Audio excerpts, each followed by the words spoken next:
تخيل إن فيه معبد فرعوني كامل غرق تحت المية، لكنه بيرجع يظهر مرة كل 100 سنة، واللي يشوفه ممكن يختفي للأبد.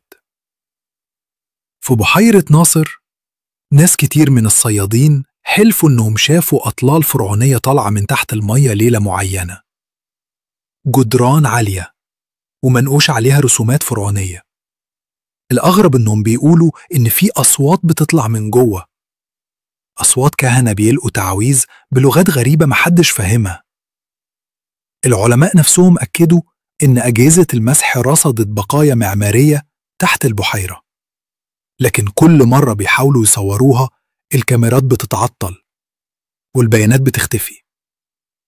الأسطورة بتقول إن المعبد ده كان محرم الدخول زمان، وإنه اتغرق متعمد عشان يدفن أسرار خطيرة عن قوة غامضة، قوة لو خرجت ممكن تغير العالم كله. اللغز لحد دلوقتي، هل ده معبد فرعوني مفقود فعلا؟ ولا لعنة حقيقية بتمنع أي حد يكتشف سره؟